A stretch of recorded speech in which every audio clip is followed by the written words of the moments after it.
राजस्थान की बहुचर्चित प्रतियोगी परीक्षा सब इंस्पेक्टर भर्ती 2021 को लेकर एसआई जो कि ट्रेनिंग कर रहे थे उनको हाईकोर्ट से तगड़ा झटका लगा है। जो खबर आ रही है उसके मुताबिक जो दो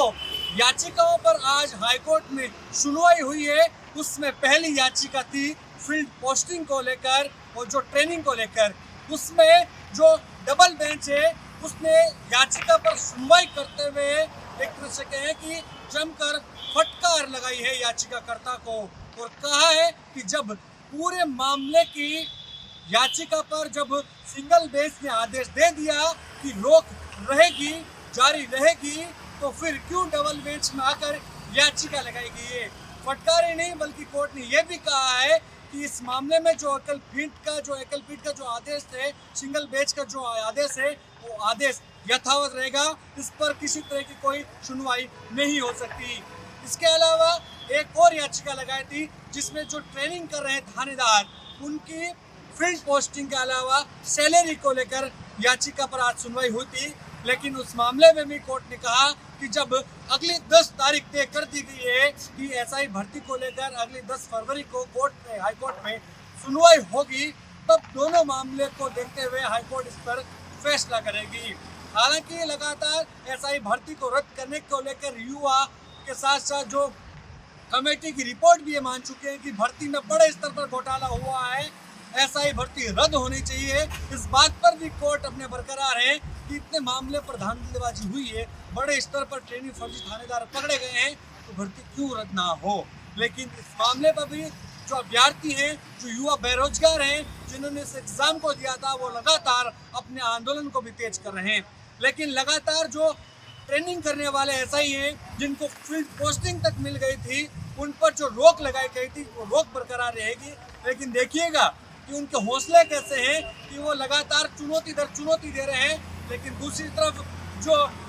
लगातार इस मूवमेंट को खड़ा कर रहे हैं वो भी पीछे नहीं हट रहे हैं। और इसको लेकर लगातार कोर्ट से भी जो फर्जी थानेदार हैं, जो ट्रेनिंग कर रहे हैं, एसआई हो, सब मतलब इस जुड़े हुए पूरे गिरोह से जुड़े हुए हो, उन सबको कोर्ट भी जमकर फटकार लगा रहे हैं। हमने 10 ट्रेनी सब इंस्पेक्टर्स की तरफ से अपील फाइल की थी और हमने 18 नवंबर 2024 वाले आदेश को, जिसके द्वारा रिक्रूटमेंट प्रोसेस पर स्टेटस को करने का कोर्ट ने निर्देश दिया था,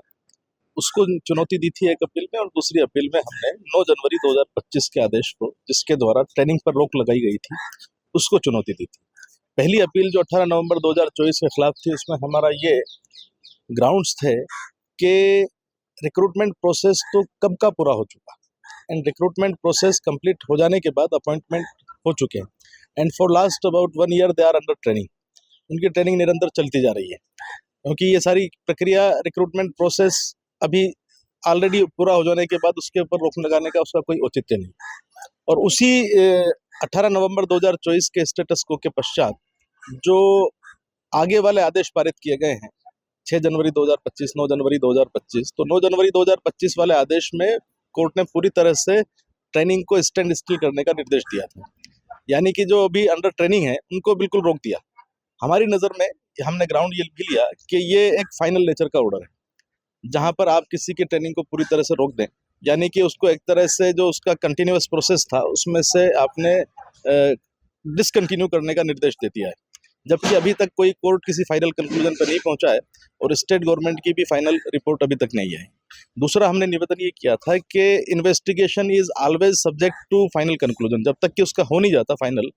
कि इन्वेस्टिगेशन करने वाली अथॉरिटी को जो फाइनल अथॉरिटी है उसने स्वीकार न कर लिया हो, तब तक इन्वेस्टिगेशन कंक्लूड नहीं होता। और इस तरह से जो प्रेजेंट रिपोर्ट है वो कंप्लीट इन्वेस्टिगेशन नहीं करती है।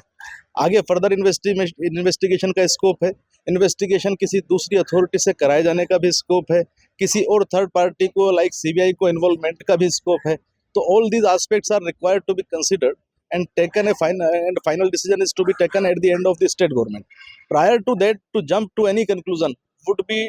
a premature exercise of the jurisdiction, and therefore all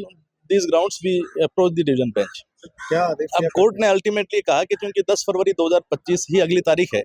और कोर्ट ने 2 बजे का वक्त उसमें सिंगल बेंच ने फिक्स किया है, तो ये सारे ग्राउंड्स लेकर के आप सिंगल बेंच के सामने फाइनल डिसीजन कराने के लिए ही कोर्ट ने निर्देश दे दिया है कि आप सिंगल बेंच के सामने रिक्वेस्ट करके let it be decided 10 February is already fixed date, so within a period of 2 weeks, even with the leverage of 2 weeks, the court has to decide it finally. जो वैकल्पिक का आदेश है training पर रोक और वो अभी फिलहाल बरकरार है, उसमें डिवीजन बेंच ने कोई हस्तक्षेप नहीं किया, इसलिए क्योंकि अभी बिल्कुल नजदीकतम ही डेट उसकी 10 फरवरी है, और साथ में चूंकि जो दूसरी एक दरखास्त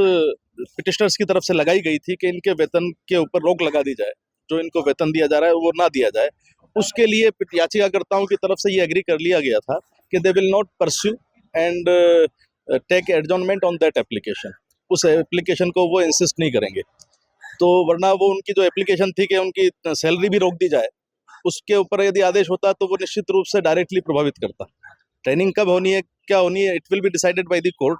and ultimately final decision is to be taken. वो पहले तो स्टेट गवर्नमेंट की लेवल पे होगा and then court will evaluate. अगर ना लेती है तो कोर्ट किस तरह से उसको देखता है, it will be coming up on 10th of February।